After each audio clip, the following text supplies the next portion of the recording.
Alright, so my last video on DA.Tech got posted to the in-house Reddit, and there were some questions, and I wanted to address certain questions. My real intent of making that video was to mostly the first 30 seconds let people know it's not a scam and it's a great opportunity, because there wasn't a lot of that going around when I signed on, and I was stressing out until I got my first paycheck, which could take a while. And it's also important to realize that I touched on the last video that I was not on the coding side. Someone who goes coding could have had a completely different experience than me. Alright? And people seem to keep overlooking this part when I say this, and I mean this, and I double checked. Because yesterday I still had access to my messages on the platform. I never once in 7 months got any feedback whatsoever. It was all announcements. Alright? I never got a direct message. I never got a talking to on a Slack channel.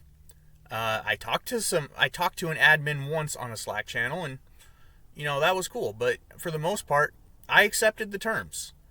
And the only reason that kind of bothers me now is I got all these other annotators saying, "Oh, I get feedback all the time," and so I'm sitting here thinking, well, maybe I was just that good, which I doubt. But okay. Or I got overlooked. I don't know. I agreed to the terms. I keep saying that in the last video. Now, I know a lot of people, they don't like the way I talk about it, but, ultimately, if you can't figure out what I did by how I talk about it, when I say something like, it's the portion of the code of conduct that is not always applicable, because, as far as I remember, there's only one portion of the code of conduct that isn't always applicable. Maybe you shouldn't be working in data annotation. That's a pretty big hint. Anyway. I mean, you should. Keep doing it. It's not a matter of if, it's when. But, yeah, no, aside from that, I'll try to give you some clarity if you're still watching.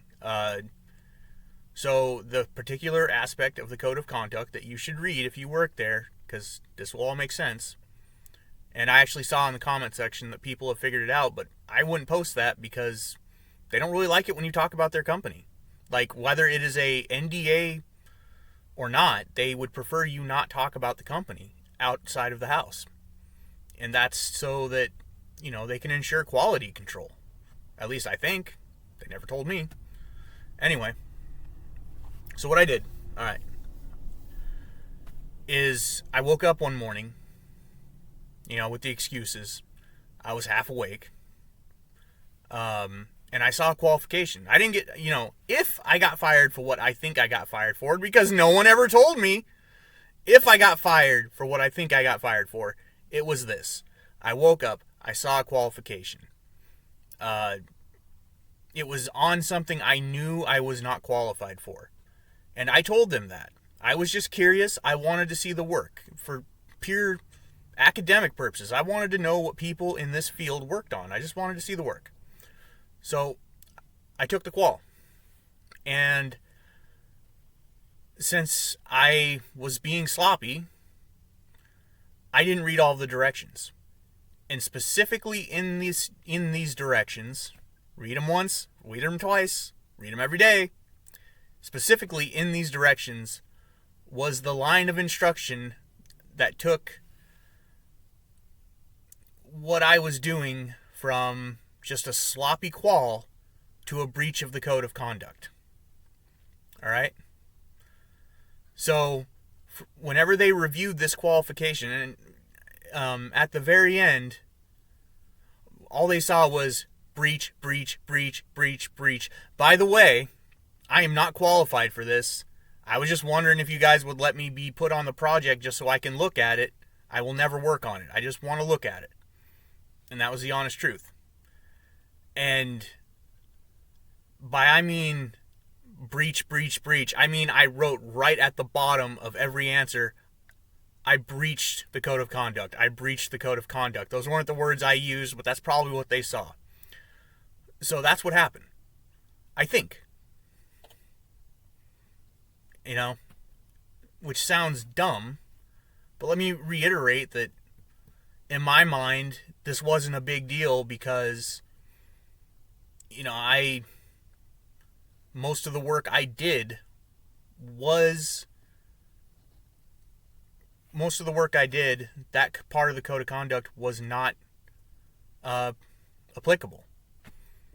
Actually, just the opposite. It was necessary to break that specific code of the conduct, part of the code of conduct, to do the vast majority of the projects I worked on. So naturally, after 7 months and getting complacent and not reading the COC, I fucked up. You know. And as for some other comments I saw, you know, someone said, what was it? I don't know, just, it's, look,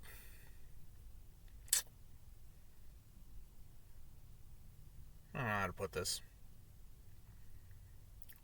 Read the code of conduct. And be careful about what you post on social media. You know, you got to understand, like, sure, technically, as long as you're not breaching an NDA, you're good. But that's not how the business works. They might not tell you anything and just fire you. So don't give them any reason to.